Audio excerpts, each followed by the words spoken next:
आज हम बात करने वाले हैं दुनिया की सबसे मशहूर जहाज की कहानी के बारे में। एक ऐसी कहानी जिसमें सपना भी है और घमंड भी है और टेक्नोलॉजी भी है और एक बहुत बड़ा ट्रेजेडी भी है। ये कहानी है टाइटैनिक की। एक ऐसा जहाज जिसे उस समय कहा गया था ये जहाज कभी डूब नहीं सकता है, लेकिन इतिहास ने कुछ और ही लिखा था।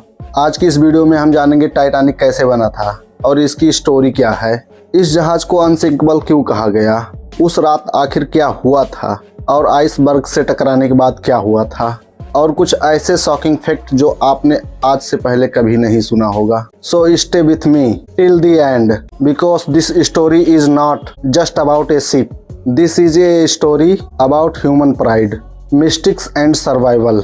तो वीडियो को शुरू करते हैं। दोस्तों एक छोटा सा रिक्वेस्ट है, अगर वीडियो आपको पसंद आए तो वीडियो को लाइक और सब्सक्राइब जरूर कर लीजिएगा। अब चलते हैं अपने टॉपिक पर। 90s के दशक की शुरुआत में समुद्री यात्रा बहुत फेमस था। उस समय यूरोप से अमेरिका जाने के लिए लोग बड़े बड़े जहाज़ों का इस्तेमाल करते थे। इसी कंपटीशन में एक कंपनी थी व्हाइट स्टार लाइन। इस कंपनी ने सोचा कि अगर दुनिया का सबसे बड़ा और लंबा लग्जरियस शिप बनाया जाए तो पूरी दुनिया में उनका नाम होगा। यहीं से शुरुआत हुआ टाइटैनिक के सपने की। टाइटैनिक को आयरलैंड के बेलफास्ट शहर में बनाया गया था। जहाज को बनाने का काम शुरू हुआ 1909 में और इस जहाज को बनाने में लगभग 3 साल लगे। और जब ये बनकर तैयार हुआ तो उस समय दुनिया का ये सबसे बड़ा पैसेंजर शिप था। अब जरा सोचिए इस जहाज की कहानी कितनी इंटरेस्टिंग होगी।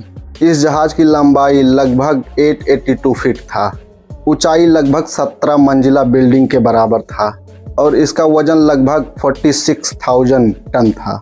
ये जहाज इतना बड़ा था कि लोग इसको फ्लोटिंग सिटी भी बोलते थे। बट कंपनी का सबसे बड़ा क्लेम था टाइटैनिक इज़ प्रैक्टिकली अनसिंकेबल, मतलब टाइटैनिक को डुबाना लगभग नामुमकिन है।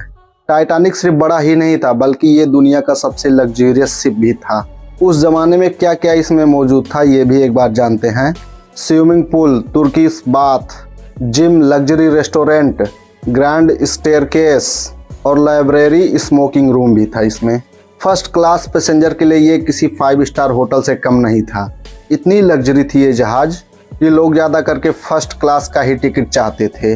यहाँ पर अमीर लोग शैंपेन पीते थे, ऑर्केस्ट्रा होता था और दोस्तों कंटिन्यू यहाँ पे म्यूजिक बजते ही रहते थे। यहाँ पर रॉयल स्टाइल में खाना भी परोसा जाता था। लेकिन दूसरी तरफ थर्ड क्लास पैसेंजर भी थे। ये लोग ज़्यादातर गरीब परिवार से आते थे और अमेरिका में नई ज़िंदगी शुरू करने का सपना लेकर जा रहे थे। इस तरह टाइटैनिक पर अमीर और गरीब दोनों लोग सफ़र कर रहे थे। टोटल लगभग इस जहाज़ पर 2200 लोग सवार थे। 10 अप्रैल 1912 को टाइटैनिक ने अपने पहली यात्रा की शुरुआत की। ये इंग्लैंड के साउथ हैम्पटन से चला था। इसके बाद ये फ्रेंच के चीरबर्ग से और आयरलैंड के क्वींसटाउन से होकर अमेरिका के न्यूयॉर्क जाने वाला था। इसमें बैठे पैसेंजर बहुत ही एक्साइटेड थे क्योंकि वो दुनिया के सबसे फेमस शिप पर सफ़र कर रहे थे। जहाज़ पर म्यूजिक हर वक्त बजते रहता था। लोग अपनी फ़ोटो भी ले रहे थे।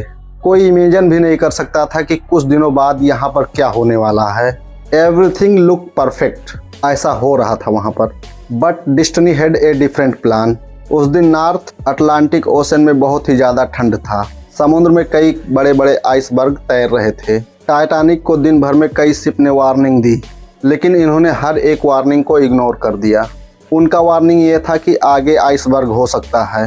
But the ship was still moving fast, क्योंकि कप्तान चाहते थे कि ये जहाज़ जल्द ही न्यूयॉर्क पहुंच जाए। रात लगभग 11:40 पर अचानक लुकआउट क्रू ने सामने एक बहुत बड़ा आइसबर्ग देखा।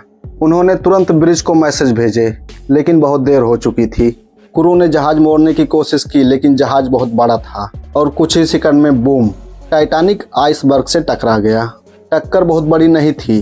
कई पैसेंजर को तो ये लगा कि कुछ हुआ ही नहीं है, लेकिन असली नुकसान जहाज के नीचे हुआ था। आइसबर्ग ने टाइटैनिक के 5 वाटर टाइट कंपार्टमेंट को डैमेज कर दिया था। अब पानी जहाज के अंदर धीरे धीरे बढ़ने लगा। इंजीनियर थॉमस एंड्रू ने जहाज की हालत देखकर कहा पहली बार कि टाइटैनिक विल बी सिंक। ये सुनते ही सबके पैरों के नीचे से ज़मीन खिसक गई।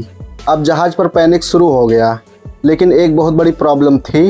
टाइटैनिक पर लाइफ बोट बहुत कम थे और जहाज पर 2200 लोग थे और लाइफ बोट में सिर्फ 1100 लोगों की बैठने की जगह थी। अब यहाँ पे रूल्स लागू किए गए, वुमेन एंड चिल्ड्रन फर्स्ट। यहाँ पर कुछ लोग पैनिक भी थे और कुछ लोग अभी भी बिलीव नहीं कर पा रहे थे कि टाइटैनिक डूब सकता है। ऑर्केस्ट्रा वाले अभी भी म्यूजिक बजा रहे थे ताकि लोग घबराएं नहीं। Imagine that moment. एक तरफ लोग रो रहे थे, दूसरी तरफ म्यूजिक चल रहा था और जहाज धीरे धीरे समुद्र में डूब रहा था। रात लगभग 2:20 पर टाइटैनिक पूरी तरह से पानी में डूबने वाला था और जहाज 2 हिस्सों में टूट गया और कुछ ही मिनटों में दुनिया का सबसे बड़ा जहाज पानी के अंदर गायब हो गया। नॉर्थ अटलांटिक का बर्फीला पानी इतना ठंडा था कि उसमें गिरने वाले लोग कुछ ही मिनटों में मर गए। इस हादसे में लगभग 1500 लोगों की मौत हो गई और सिर्फ 700 लोग ही बच पाए। ये इतिहास की सबसे बड़ी समुद्री ट्रेजेडी बन गई।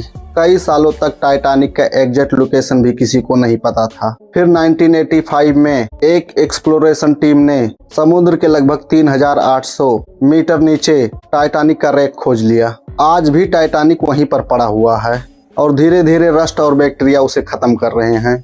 कुछ साइंटिस्ट कहते हैं अगले 40 से 50 सालों में टाइटैनिक पूरी तरह से गायब हो सकता है। टाइटैनिक की कहानी सिर्फ एक एक्सीडेंट की कहानी नहीं है, ये हमें कई बातें सिखाती हैं। टेक्नोलॉजी पावरफुल है लेकिन परफेक्ट नहीं। नेचर हमेशा इंसान से बड़ा होता है और कभी कभी ओवर कॉन्फिडेंस बहुत महंगा पड़ सकता है। टाइटैनिक को अनसिंकेबल कहा गया था लेकिन एक आइसबर्ग ने उस मिथ को तोड़ दिया और इसलिए आज भी टाइटैनिक की कहानी पूरी दुनिया में फैसिनेट कर रहा है। अगर आपको टाइटैनिक की कहानी इंटरेस्टिंग लगी हो तो इस वीडियो को लाइक और सब्सक्राइब कर दीजिएगा। मिलते हैं किसी और वीडियो में।